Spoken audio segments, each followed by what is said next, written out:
Morning, Acadiana. You're listening to Local News Live, a community service of AOC Community Media in partnership with The Daily Advocate. You are listening/watching on AOC 1. You're also listening on Cypress Street Radio, and you might be listening and watching on our YouTube channel at AOC Community Media on YouTube if you search for that. We're hoping to be joined this morning by our volunteer newsreader, Bruce Cohen. I did touch base with him, and I know there's someone might be using the room that he normally uses as his home studio, so hopefully he's able to get connected here shortly. In the meantime, I'm Matt Roberts, your community production manager with AOC Community Media. Will be glad to start reading the news stories for you. So this is, again, all stories reported by The Advocate, one of our local news sources and one of our sources of quality journalism in Louisiana and in the Acadiana area. So let's begin with our first headline, A Step Forward. Edwards, Louisiana to enter Phase 1 of reopening Friday, by Sam Carlin, staff writer. Louisiana will begin the first phase of reopening its economy Friday, nearly 2 months after Governor John Bel Edwards issued a stay-at-home order aimed at slowing the spread of the virus in one of the nation's hardest-hit states. The governor announced Monday he would allow a list of businesses including gyms, barbershops, hair salons, casinos, bars with food permits, and other businesses to reopen with 25% capacity, a condition officials said is vital to encourage social distancing and prevent a large rebound in cases. A host of other businesses, as well as churches, have been allowed to operate under the 10-person occupancy limit that can loosen that to a quarter of their normal capacity. Edwards and Dr. Alex Bio, Assistant Secretary for the state's Office of Public Health, pointed to data that suggested the state is doing better on key metrics laid out by the White House to determine if a state is ready to reopen. Those include 2 weeks of declining numbers of new cases, people with symptoms and hospitalizations, as well as boosted testing and contact tracing capacity. Some regions of the state are still experiencing increases or plateaus in some of those metrics, according to Louisiana Department of Health data. But BO said the numbers look rosier than 2 weeks ago, when officials pointed to an uneven recovery from the coronavirus in different regions to justify an extension of the stay-at-home order to Friday. He also pointed to the state's improved ability to test people and the hiring of 250 people to do contact tracing work, tracking down those who may have come into contact with an infected person. There's no playbook on how you can deem your state as 100% ready to reopen, BO said. What we need to look at is overall, do you see the trends moving in the right direction? In New Orleans, Mayor LaToya Cantrell indicated that the city will follow suit, beginning to loosen restrictions when the city's own stay-at-home order is set to expire Friday. Cantrell said she would offer up details about the next phase Tuesday. Unemployment, and here's Bruce chiming in now. Bruce, good morning. I am right in the middle of the first story, so I'm going to continue on reading while you get situated and open up the news, but we're glad you've joined us. Yes, continue, my friend. All right. Okay, I believe I was at unemployment has soared to record levels in Louisiana and across the country as governors shuttered wide swaths of their economies to limit the spread of the virus and avoid overwhelming hospitals. Public health officials have said the state needs to tamp down the number of cases and boost testing and contact tracing to the point where it can swiftly identify new cases and isolate those who came into contact with the infected. While many of the businesses closed by the stay-at-home order will be allowed to reopen, Edwards cautioned that people need to practice social distancing, wear masks in public, and stay home when sick. Officials will be monitoring the state's coronavirus numbers for a spike in cases that could prompt Edwards to ratchet up restrictions again, though he declined to offer any specifics for how a big rebound would be needed to rise that level. While we're easing restrictions, it's not mission accomplished, Edwards said, emphasizing his reopening was generally in line with the White House guidance. We're not declaring victory. There's still COVID out there. People who are at heightened risk, including those over the age of 65, and people with serious underlying health conditions like diabetes, obesity, heart disease, and kidney disease, among others, are encouraged to continue to stay home. Louisiana has seen an alarmingly high death rate from the virus, something Louisiana Department of Health officials say may be due to the high prevalence of underlying health conditions. Black people have been hit particularly hard by the virus, prompting Edwards to convene a task force to address the racial disparities in deaths. Several types of businesses must remain closed under Phase 1, which will last for at least 21 days, Edwards said. Those include massage parlors, spas, tattoo parlors, carnivals, amusement parks, bars, and breweries without food permits. Restaurants will be allowed to offer dine-in service again at the limited 25% capacity. Children's day camps will be allowed, and Edwards' administration said they were allowed under the stay-at-home order, but health department and state fire marshal's offices are working on social distancing and sanitation guidance for those events. Sleepaway summer camps are still not allowed under the first phase, an Edwards spokeswoman said. I know this is difficult for our businesses and difficult for the public, Edwards said, but it is required if we're going to cautiously move forward while allowing businesses to serve more people, bringing in more of their employees while keeping everyone safe. The economic toll taken by the virus and restrictions is compounded in Louisiana by a cratering oil price that has stoked fears about one of the state's major employers, as well as the state's finances. Business groups have pushed for a faster reopening of the economy, while several academic and state health experts consulted by the governor urged him to keep the restrictions in place until mid-May to get a better grip on the virus. Republicans in the state legislature and Louisiana's GOP members of Congress were angered by the governor's extension of the stay-at-home order 2 weeks ago, after Edwards indicated to them he expected to start reopening on May 1st. Republican lawmakers even began pushing a resolution to kneecap Edwards' stay-at-home order, revoking his ability to enforce it if he didn't announce the reopening on Monday. Many of those Republicans have pushed for a parish or region-based reopening, arguing their regions are more equipped to loosen restrictions than those in New Orleans area. Edwards has rejected such an approach, extending the stay-at-home order for the whole state, then reopening as a state. But he indicated he could slam on the brakes of easing restrictions on a region-by-region level. Data presented by the Health Department showed only 2 regions, the New Orleans area and Region 3, which comprises river parishes, and Terrebonne and Lafourche parishes, have experienced 14 days of declines in all 3 metrics recommended by the White House to start reopening. Several others are still experiencing growth or plateaus in new cases, though BO suggested that could be affected by boosted testing levels. He said the rate of positive cases compared with the total tests has steadily declined, which is a good sign. And that is the end of that first story. So, Bruce, welcome to the news read this morning. Well, thank you so much, Mr. Matt. I'm glad to be here. Sorry about the technical difficulties. No worries, but I am braced with stories and ready to read. All right, well, I'm going to let you take it away and go check and make sure it's going out to Cypress Street and all the appropriate avenues. And thank you so much for doing this, Bruce. You're welcome, Matt. We'll talk to you in a bit. All right, buddy. Okay, well, good morning, Acadiana. So that's the biggest story that Matt just read about our Phase 1 of the reopening. And in conjunction with that article, this is a list of where you can go and what you can do. So Governor John Bel Edwards announced Monday that the state will move into Phase 1 reopening on Friday, the 15th. Phase 1 is expected to last 21 days until June 5th, when the state could move into the Phase 2.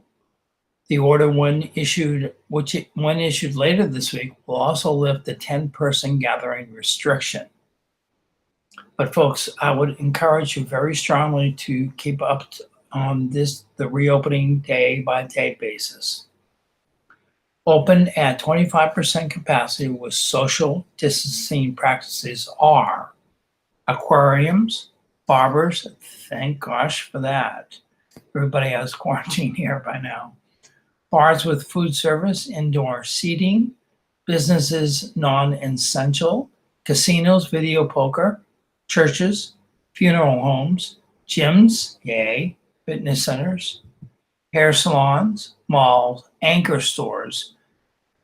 And that's usually, anchor stores are usually referred to stores that are not connected to the mall, which is not the case here. I believe all the stores are connected to the mall in some way at our Mall of Acadiana. But if you go to Baton Rouge, Mall of Louisiana has separate stores that are not part of the mall but are in the mall area. Those are considered anchor stores. I believe that's the case. Movie theaters are a part of the reopening. Museums, nail salons, restaurants, cafes, coffee shops, and weddings with indoor services, and zoos. Open with curbside service only, interior mall stores. So I think I'm pretty right about the anchor stores. They have to be separate from the mall, not connected to the mall. Open with social distancing, youth baseball camps, youth summer camps, but sleepover camps remain closed. Closed are children's museums, massage parlors, public amusement locations, spas, and tattoo parlors. And racetracks will be open for races without spectators if approved by the Louisiana Racing Commission. We're thankful for it and we're hopeful. Acadiana businesses planning for 25% capacity by Megan White, staff writer. Acadiana business owners are eagerly planning to reopen the public following Governor John Bell Edwards' Monday announcement that he will lift Louisiana's stay-at-home order on Friday. Phase one of the state's reopening, which draws heavily from White House guidance, is a slow move towards loosening restrictions.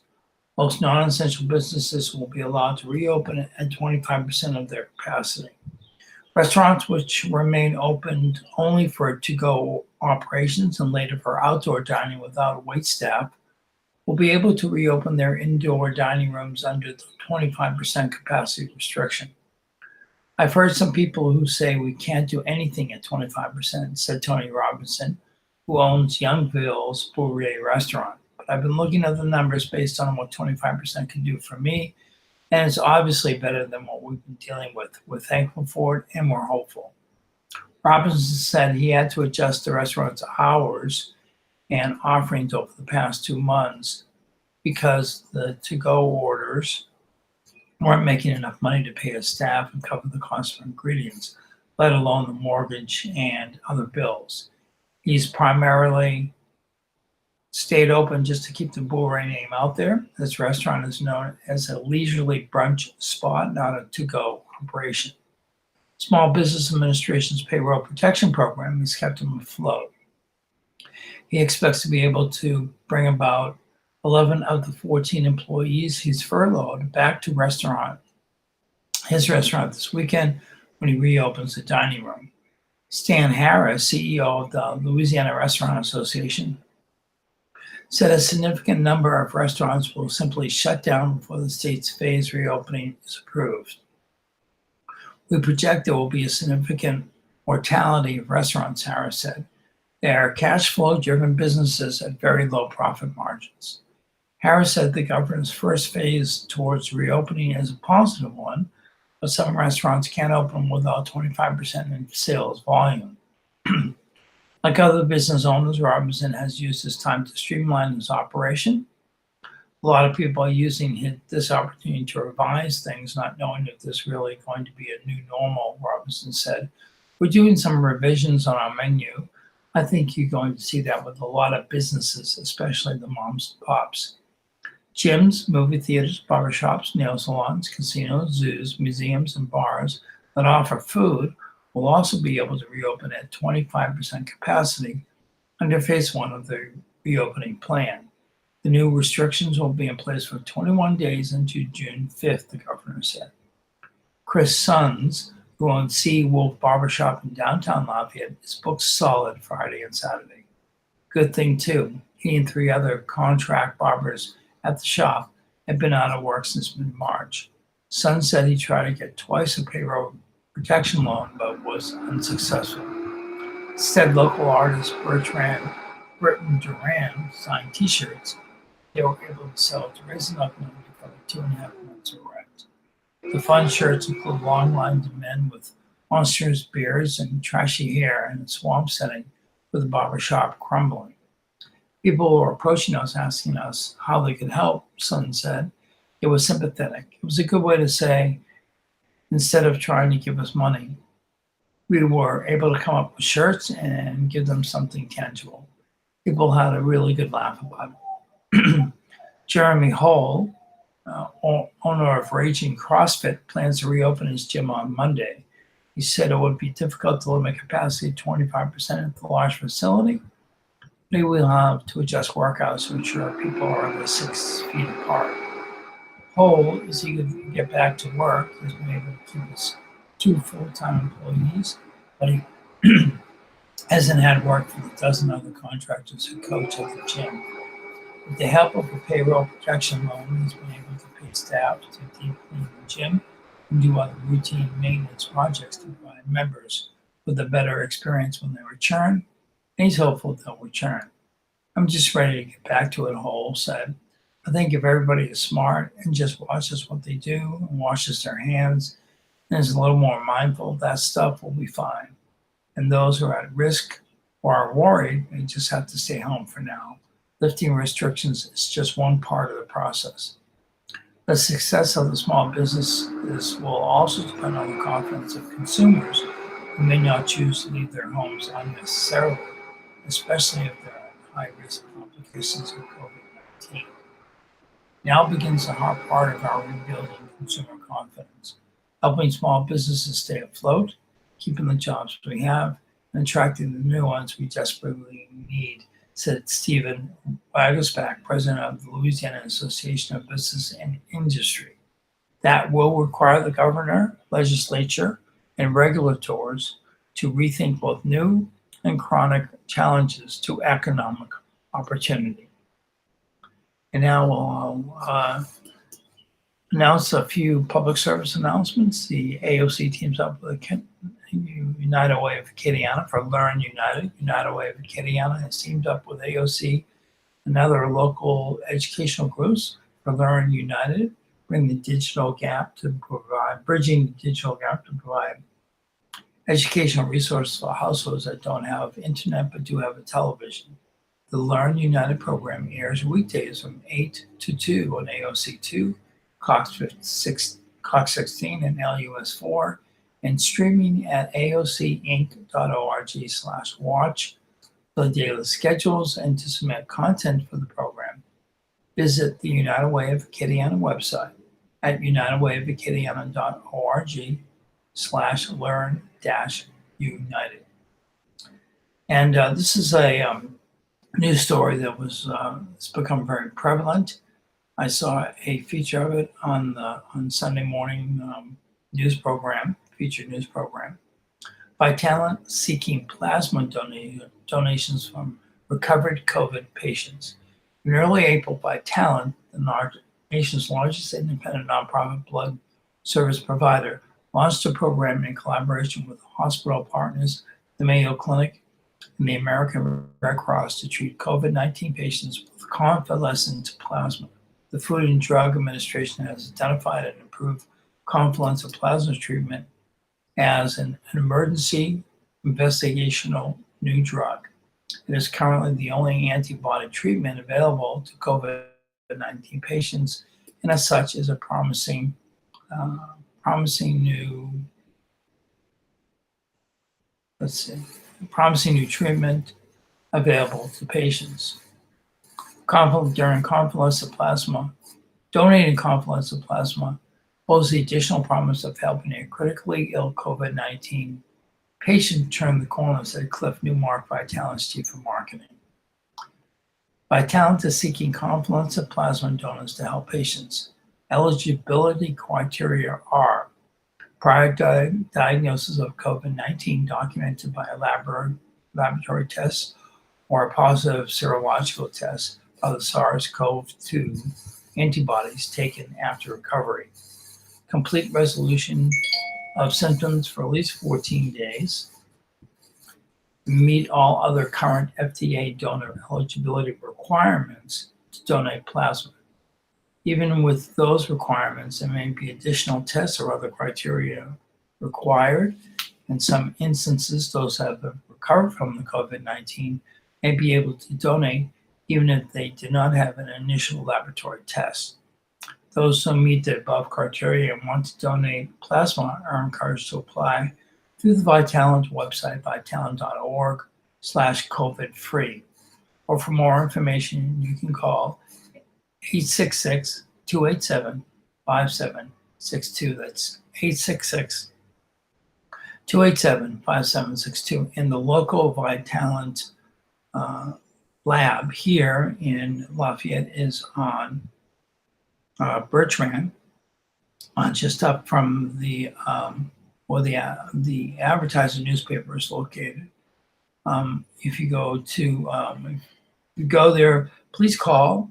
It's called Vitalant, Vitalant. Please call and make sure they're open and operating, and that you follow the eligibility requirements to donate plasma.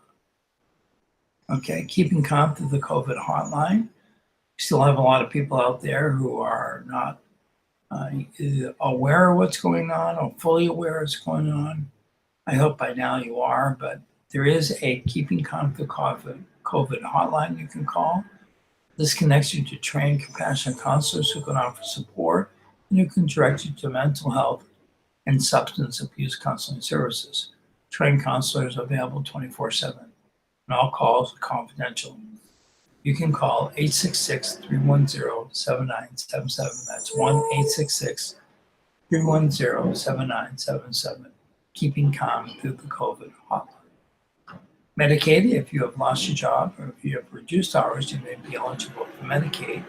You can apply online at mymedicaid.la.gov. You can also apply by phone by calling 1-888-342-6207 or by mail by sending information to Louisiana Medicaid, PO Box 91283, Baton Rouge, LA 70821. Local Medicaid offices are currently closed to the public. If additional assistance is needed, you can call 1-888-342-6207. Okay. Continuing with the news, UL to resume in-person classes in the fall. System committee to review guidelines later this month by Cox Communications, staff writer. The University of Louisiana system plans to resume in-person instruction in the fall, 9-campus system announced Monday afternoon. A system committee will meet later this month to review guidelines to assist its universities in transitioning back to campus activities, the news release said. The guidelines will address repopulating the campuses based on testing requirements, increased hygiene, and social distancing protocols. Campuses closed across the state once the spread of the coronavirus reached full tilt by the end of March. Institutions have moved all lectures online. Classes will remain online during the summer. Throughout this event, our member institutions have prioritized safety and learning, University of Louisiana System President Jim Henderson said in a statement. Those will remain our chief considerations as we begin the process of repopulating our campuses. University experience is more than just attending class, and we are optimistic. With the right safeguards in place and following the guidance of health experts, that we will be able to safely return to campus in August.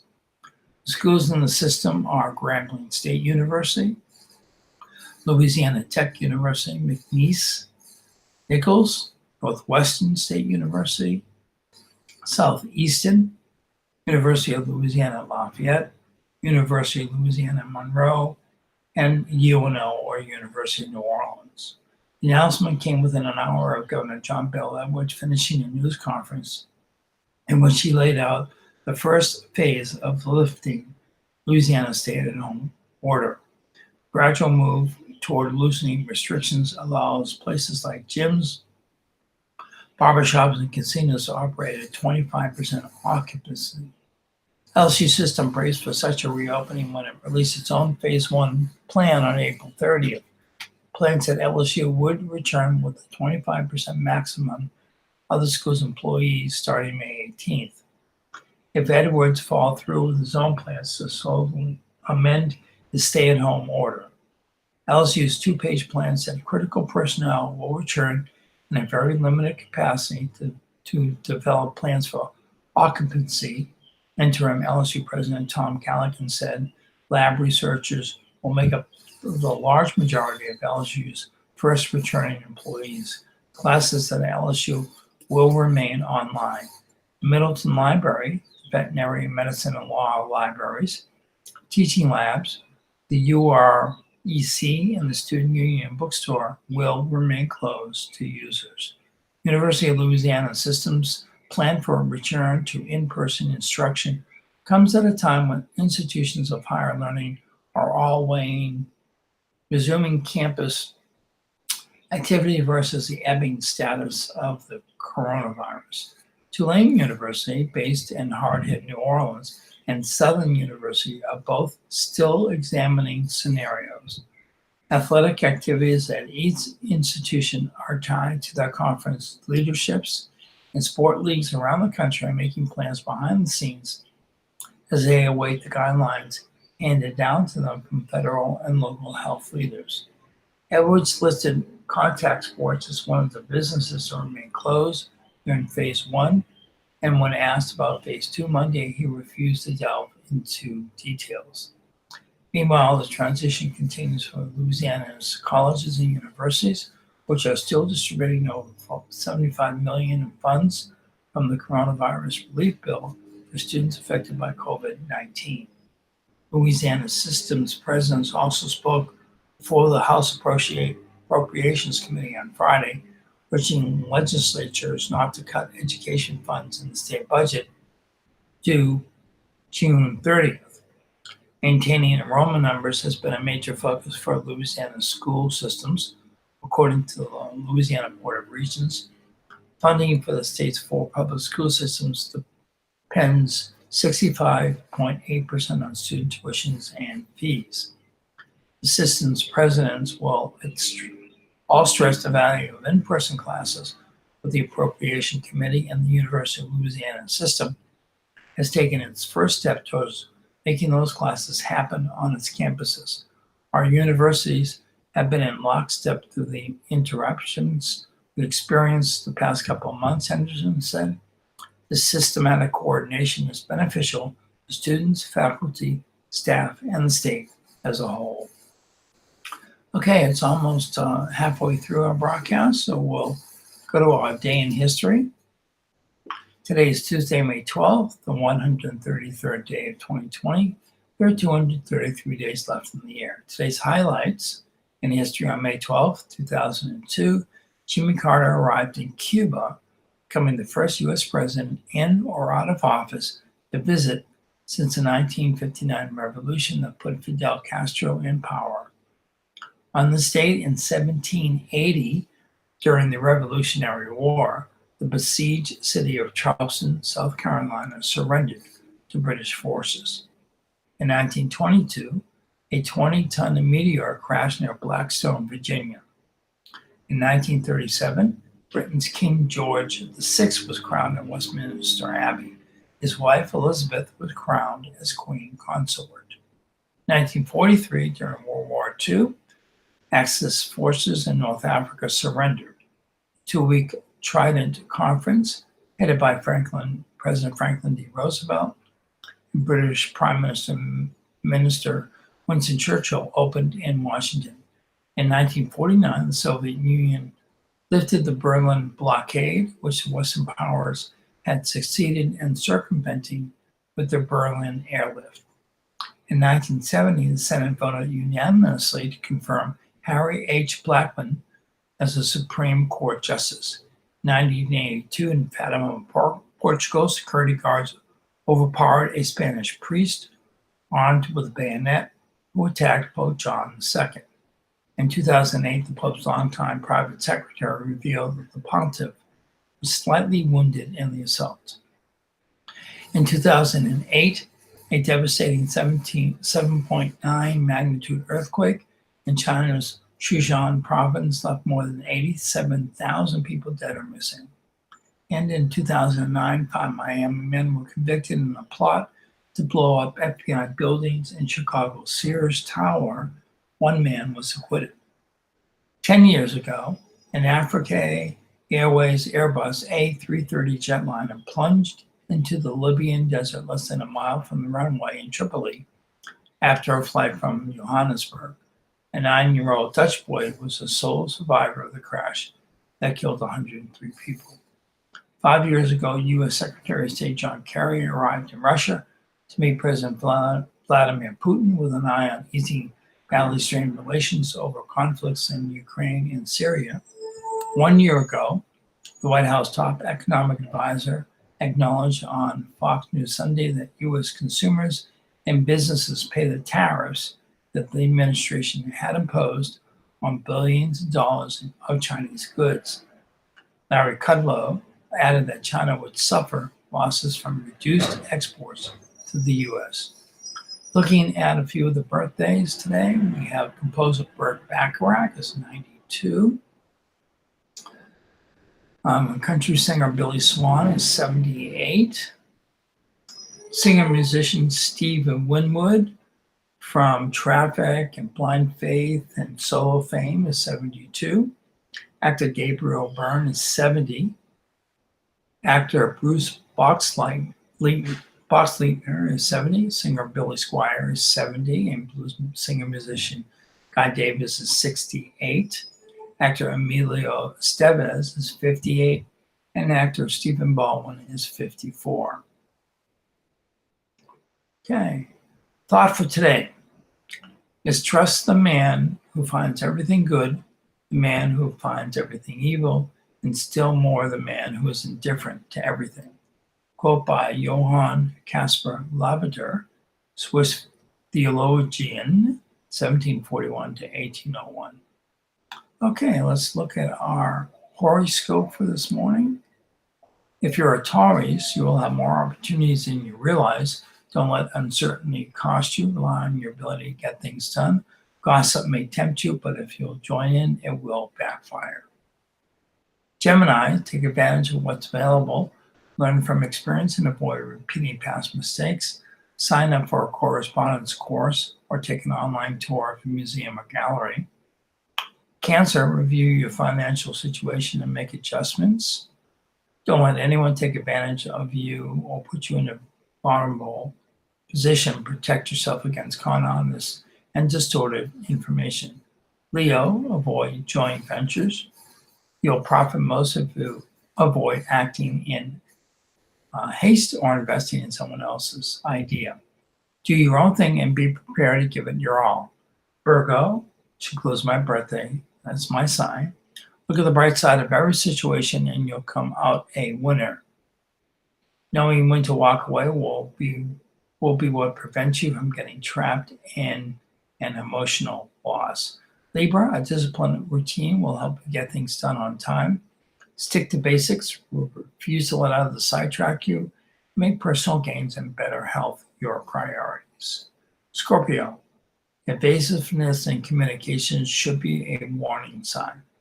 Don't be afraid to ask direct questions and investigate existing factors that could ruin your plans. Sagittarius, don't believe everything you hear. Be aggressive, take charge, and refuse to let anyone play with your emotions.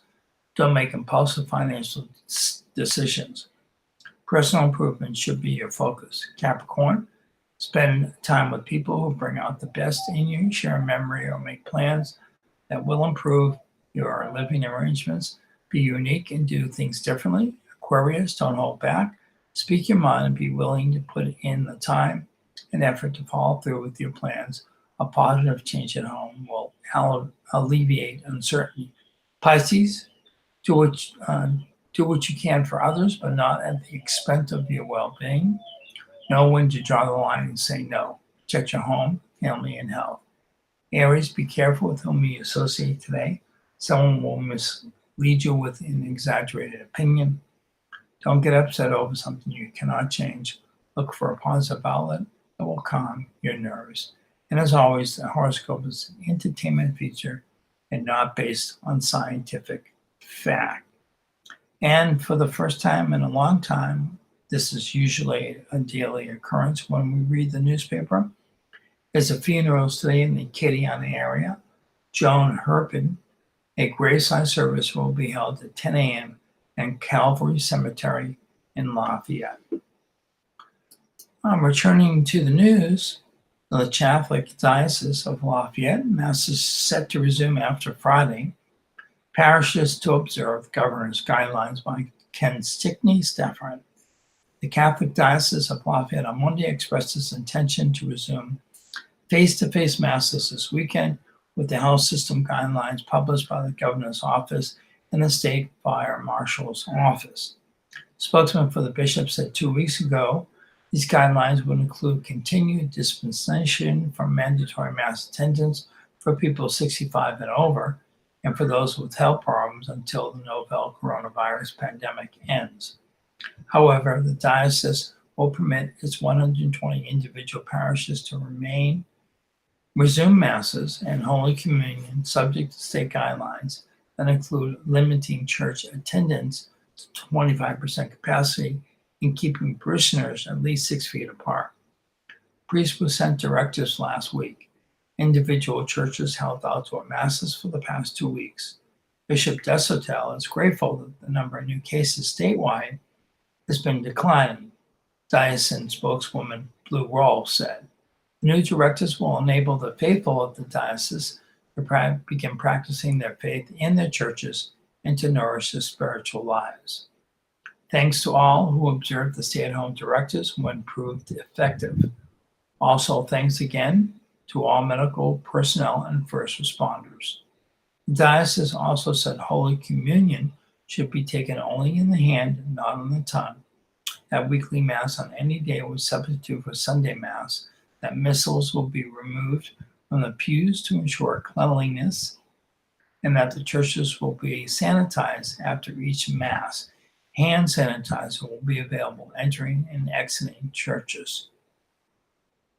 Diocesan leaders met with the bishop following Governor John Bell Edwards' announcement on Monday that the state could enter phase 1 of reopening of businesses, including restaurants, churches, gyms, hair and nail salons, museums, bars, and casinos. While the governor's announcement was greeted happily, some churches won't follow suit just yet. The Reverend John Cannon, pastor at Ashbury Methodist Church in Lafayette, said his church won't likely reopen until a tentative date of June 1st. He said church leaders will weigh the governor's announcement during an online meeting this week. We've been looking at the state fire marshal's lead, he said, which he described as very helpful. But he said his obligation is to keep everyone safe. He said the church has, over the past 2 months, explored new ways to satisfy his congregation's spiritual needs without endangering the flock. We are not going to start this week, Cannon said. We want to make sure we have everything in place to follow the guidelines. Safety first. He said the church might explore smaller gatherings or outside gatherings. He also said church leaders need to know how to adapt our space to meet guidelines. He said that sanctuary seats about 500. He's unsure how that space will be used to most effectively meet the safety measures.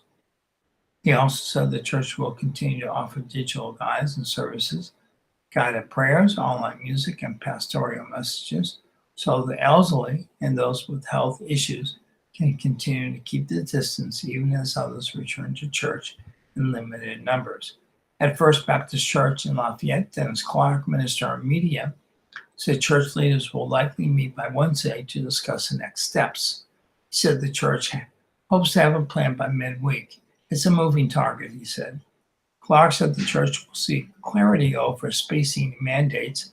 For example, he said, does a family that's been isolated together need to sit 6 feet? He said the church would also try to make plans several weeks ahead, determining the fate of some summertime programs like Vacation Bible School.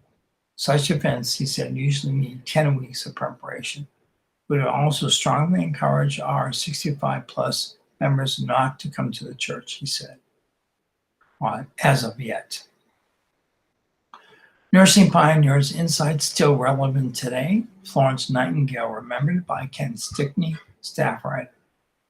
Lessons that modern nursing's founder taught 18 decades ago retain their relevance. Words like these: every nurse ought to be careful to wash her hands very frequently during the day. That's why Florence Nightingale, a British woman of means born 200 years ago today, remains relevant to modern medicine, said Melinda Oppenleitner, who has a doctorate in nursing science and serves as dean of the Department of Nursing at the University of Louisiana at Lafayette. Nightingale's work in the Crimean War and later in founding a nursing school helped establish how hospitals are set up, how healthcare outcomes are tracked, and how the whole patient receives care. Oberleitner said that during the Crimean War, Nightingale found field hospitals that treated wounded soldiers lacked cleanliness and did not halt the spread of diseases like cholera, dysentery, typhoid, and typhus. Nightingale, she said, recommended spacing patients think social distancing to keep diseases from spreading. She earned the title of Lady of the Lamp because she walked through the field at hospitals at night carrying a lamp, checking on patients to make sure they did not die alone. Nowadays, Oberleitner said these actions are taken up by nurses who tend to the needs of those desperately ill with the novel coronavirus, while their families are barred from visiting with nurses, even using social media to help patients share contact with their loved ones. Nightingale, she said, was also a statistician who used mathematics and charts to show trends in treating the sick. She wrote in simple language to be understood by all. She tracked outcomes statistically, transformed them into charts, and showed outcomes, Overleitner said. It was easy for people to understand. The dean said UL's nursing department celebrated the Year of the Nurse, declared by the World Health Organization, or WHO, with monthly events or reminders of Nightingale. She said she was not certain whether the pandemic and the heroic measures of nurses attracts people to the profession or causes them to have second thoughts. I've had conversations among my administrative team about that, she said, adding she has personal ruminations about that question. I think it will be a dichotomy, she said. After 9/11, some people rushed into military service or became first responders. The helpers among us will step up and be drawn to helping professions, she said. Others who might weigh the benefits of healthcare careers might consider other less demanding jobs. She said the best way to honor Nightingale is to recognize her impact and importance as we face the pandemic today. Recognize the contributions she made in the 1850s, she said. They are still apparent today. And we do have a sports-related news. Four-star running back commits to LSU. Cincinnati star Kiner is 10th in 21 class by Brooks Cabana, staff writer. LSU has landed its first running back commitment of the 2021 recruiting class. Four-star Ohio prospect Corey Kiner announced his commitment to the Tigers Monday morning. The 5'10", 205-pound Cincinnati native is the nation's number 10 running back, according to 247 Sports composite rankings, and he's the nation's number 163 overall recruit. Kinner attends Roger Bacon High. He's the school all-time leading scorer and holds the Spartans' record for career yards in rushing. As a junior in the 2019 season, Kinner became the first player from the Cincinnati area to score 8 or more touchdowns in a single game, according to USA Today. Kinner is the first running back to commit to LSU since former Tiger star Kevin Falk signed a 2-year, $700,000 contract in February to become the team's running backs coach. Kinner is the most recent addition to an impressive recruiting class. LSU has landed 10 commitments so far, and 7 are ranked within the nation's top 200 recruits, including outside linebacker Rajon Davis, number 28 overall recruit, and wide receiver JoJo Earl, number 69. The Tigers are stocked with a trio of potential starters in the backfield for the 2020 season in Chris Curry, Ty Davis-Price, and John Emery, all of whom will be draft eligible after the 2021 season. LSU signed former four-star running back Devontae Bradford in February. The last running back LSU signed from Cincinnati was Spencer Ware, a Princeton High graduate, who rushed for 1,249 career yards and 12 touchdowns from 2010 to 2012, before getting picked in the 6th round of the 2013 NFL draft by the Seattle Seahawks. Okay, and the Advocate has been running an article called Acts of Kindness. So I'll read you what is in today's edition. Laundry app taking load off healthcare workers. When the coronavirus struck Acadiana, the people behind Hamper, that's HAMPR, an app-based wash and fold laundry service that started earlier this year, waived membership fees for its laundry app and gave away free hampers to Lafayette General Health employees. Laurel Hess, founder and president of Hamper, said the one-year membership were a way to lighten the load for medical providers working during the coronavirus pandemic. Now it's taking a step further with Lafayette General Foundation's help. The foundation is raising money to pay for loads of laundry for Lafayette General's 6,000 workers, including full-time employees and contractors. This is a way for the company to give back by assisting the doctors, nurses, commissary workers, janitors, and other support staff that make hospital systems work across Acadiana. Launched late last year, Hamper allows users to have their laundry picked up, washed, folded, and returned to them by local washers, a group of stay-at-home parents, retirees, or others who are interested in earning additional income. You cannot do scrubs or hospital care, but at $10 a load can provide relief on the home front for workers and their families' clothing, Hess said. Nurses make up almost a third of Lafayette General's full-time workforce. System spokesman Patricia Parks Thompson told The Current. Many were displaced during the pandemic as elective surgeries were shut down by state orders.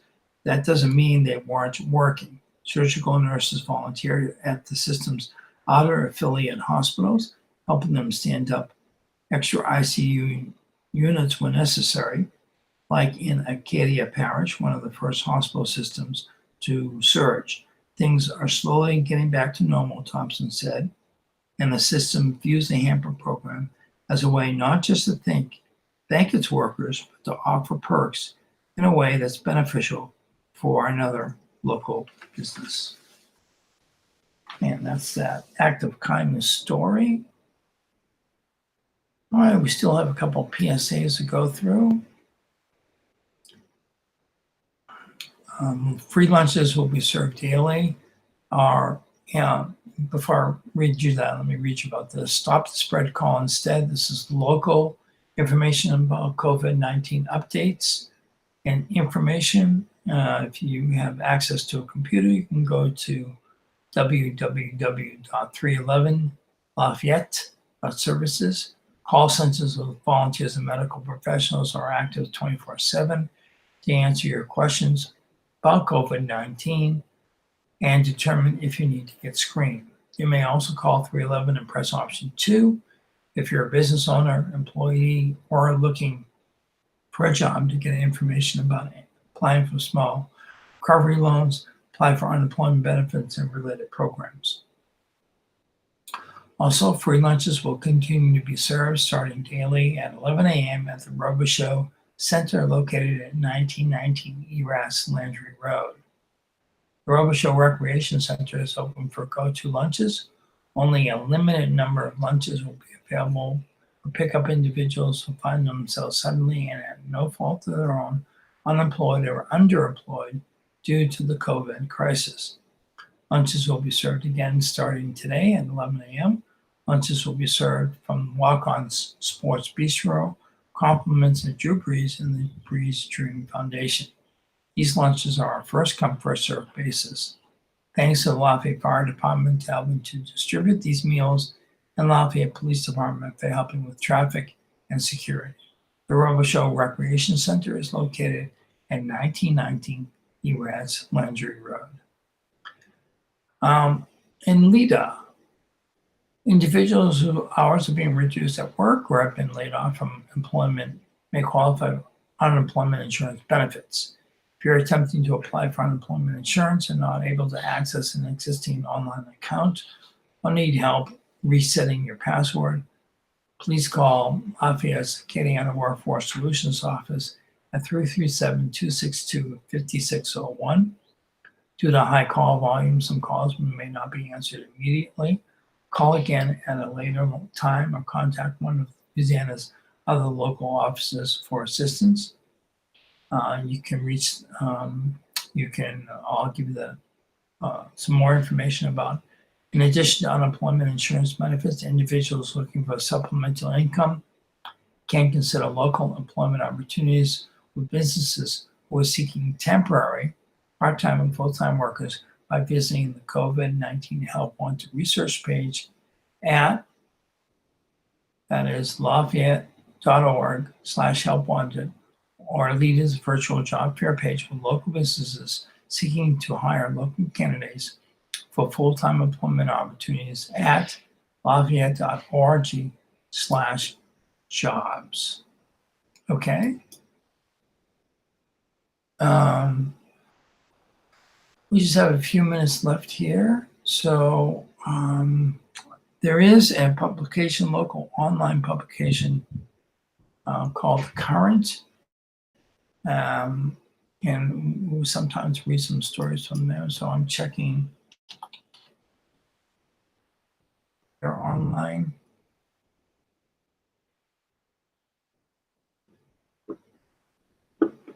Let me see, let me bring it up here and see if there's any other stories. We have a few minutes left in the broadcast this morning. And they do a pretty good job of covering the local news. I'm sure they have something about the, well, here's a story about Lafayette city budget.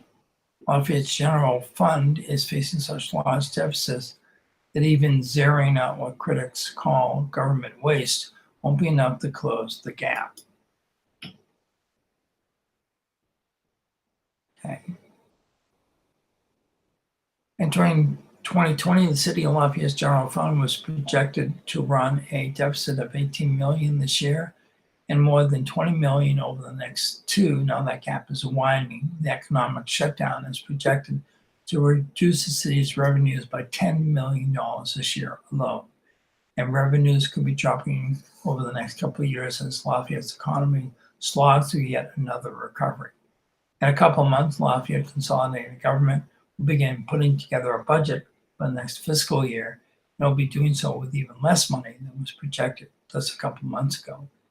Without new revenue from new taxes or an utterly miraculous economic turnaround, which seems likely every day that oil prices languish, serious budget cuts are inevitable. Mayor President Josh Guillory has made clear in recent press conferences that everything is on the table, calling the pandemic a time to exercise fiscal discipline. What that means is finding places to cut outside of what he says are the three essential functions of government: public safety, infrastructure, and the economy. Question isn't if budget cuts are happening, rather when they happen. What's going to get cut and by how much? Guillory has hinted that he wants to work from a zero-based budget, meaning starting with how much you have and allocating at the bottom of the pyramid of needs first. If anything is left when the money runs out, though, tough. The city's roughly $100 million general fund is essentially an operating account for everything from paying salaries to operating expenses to capital projects. The reality is the operating deficit can't be closed just by zeroing out funding for cultural and community activities, which is the stuff budget hawks usually call government waste.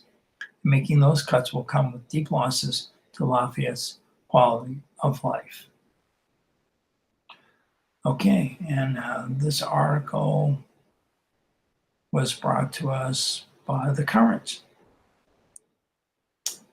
Okay, folks, that about wraps it up for today's broadcast. I do want to encourage anybody out there who tunes in and is listening and may be interested in becoming a newspaper reader to contact aocinc.org. That's our website.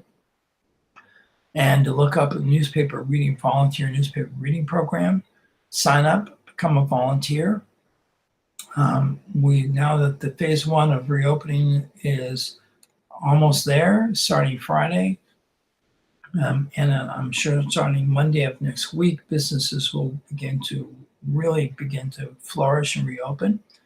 Hopefully we'll be able to get back into the AOC's buildings, but it is going to be a slow process. But in the meantime, if you're interested, please fill out the application. We'd love to train you and get you on board as a newspaper volunteer reader. So we appreciate you tuning in this morning. Please stay safe out there. Stay healthy. I know that we're seeing the light at the end of the tunnel, or a little bit of light at the end of the tunnel. And this is going to be in phases, folks. This virus is not going away anytime soon. So we still have to be vigilant. Wear your mask when you're outside. And please take care of yourself. If you are feeling sick, there are places you can call, people you can contact to find out if you need to be tested. Please, please, please stay vigilant, stay safe, stay healthy, stay in contact with your loved ones in the area, the Kittiana area, and throughout the world. And as always, be kind to each other. Thank you and have a good morning.